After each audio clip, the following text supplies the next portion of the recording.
Politika i sport. Sa vama je Milojko Pantić. Fudbal na startu doigravanja, ili kako se to na čistom srpskom kaže, play-offu.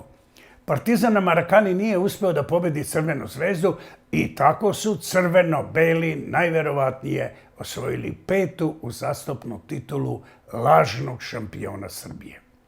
Zašto kažem lažnu titulu? Zato što su Srbiju, pa prema tome i njen fudbal, pod plaštom politike zarobili mafijaši i u tom lažnom takmičenju koje se pretenciozno zove Superliga ima svega i svačega, svakojakih igara, a najmanje fudbalske igre. Komentar pod nazivom Mafijaško uništavanje Zvezde i Partizana. Politika i sport. Sa vama je Milojko Pantić.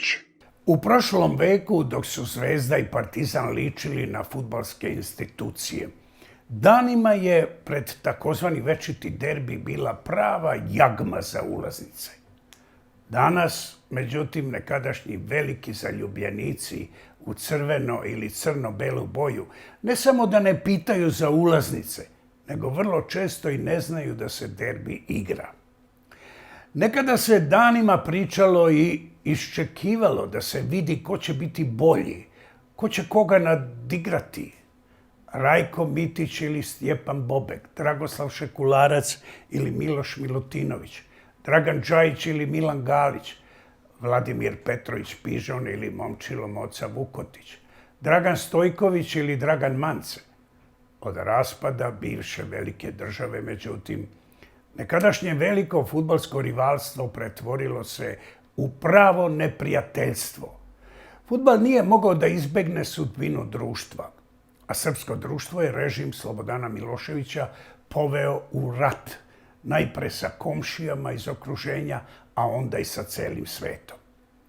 Miloševićeve službe bezbednosti stvorile su od takozvanih najvatrenijih navijača, a u stvari stadionskih huligana, paravojne jedinice kojima su komandovali takozvani žestoki momci sa asfalta, što je bio kolokvijalni naziv za ortodoksne kriminalce tipa Željka Ražnjatovića Arkana. Kada je ratovanje protiv zajedničkog neprijatelja Hrvata, Bošnjaka i Albanaca završeno, Delije i Grobari su nastavili da ratuju međusobno. Početkom 2000. godine oni su prvi put u više od pola veka dugoj istoriji uleteli na teren i prekinuli taj nekadašnji praznik fudbala zvani večiti derbi. Naslednike nekadašnjih komandanata paravojnih formacija služba je pretvorila u vođe Delija i Grobara za izvođenje raznih prljavih poslova u ime vlasti, od rasturanja gej parada i paljenja stranih ambasada do razbijanja građanskih protesta. Služba je tim vođama dala Zvezdu i Partizan u neformalno vlasništvo putem iz socijalizma zadržanog delegatskog sistema upravljanja.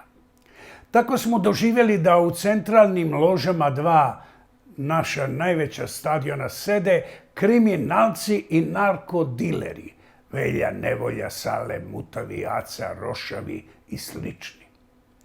80. godina prošlog veka engleski huligani su na tribinama stadiona Heysel u Briselu za vreme finalne utakmice Kupa šampiona Liverpool i Juventus napravili haos na tribinama u kome je poginulo nekoliko desetina navijača.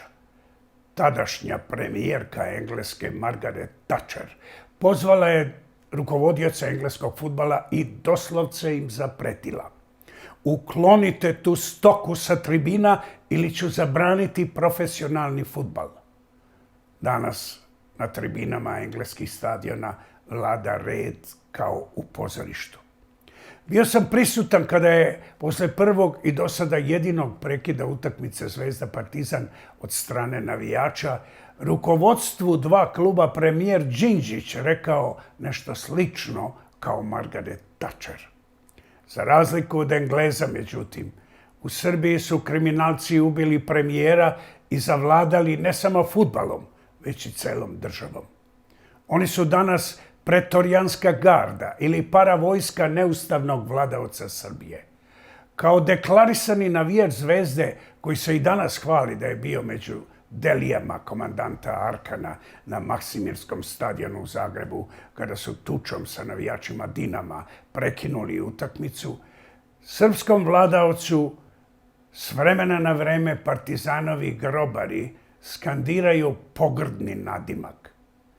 Njegovi saradnici među pretorijancima takve gledaoce jure i prebijaju na tribinama, a on obične navijače kupuje tako što naš novac iz budžeta Srbije daje Partizanu da pokrije minus u kasi i od UEFA dobije licencu za evropska takmičenja.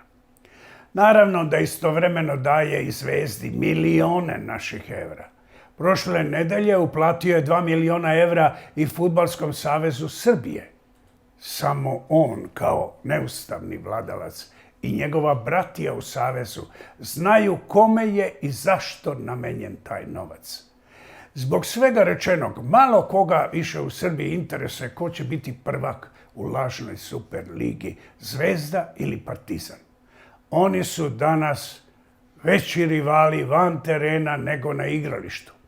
Nedeljama već ratuju saopštenjima optužujući jedni druge da do pobjeda ili nerešenih ishoda dolaze uz pomoć sudija, a i jedni i drugi gube bodove svaki put kada ne obezbede pomoć arbitara. Tako, na primjer, Zvezda jesenas nije mogla da pobedi Surdulicu, ni na svom terenu, ni u gostima.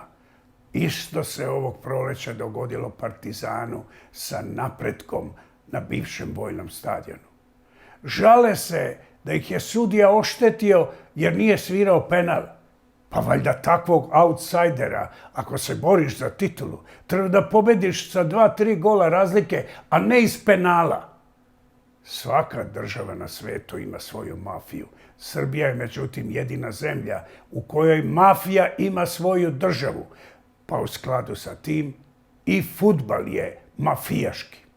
Politika i sport. Sa vama je Milojko Pantić. Priča o koroni, kako kaže naš kralj smetlišta srpske istorije, trajeće još godinama. Kako se spasiti, a da vas maska na licu ne uguši i da vas pelcovanje eksperimentalnom tečnošću ne zarazi? Jedno od rešenja je ovaj mali aparat koji se zove majon. On kroz ovaj otvor na vrhu emituje negativne jone, stvara auru oko vašeg lica i čisti vazduh koji udišete od svih nevidljivih bakterija, virusa i prljavih čestica. Kako aparat funkcioniše, možete vidjeti na ovom snimku. To je on, majon. Zainteresovani se mogu javiti na naš mail sportskagalaksija@gmail.com. Gledali ste Milojkovu bandu, sad gledate ekonomsku propagandu. Ili na nemačkom, alles zusammen haben Reklamen.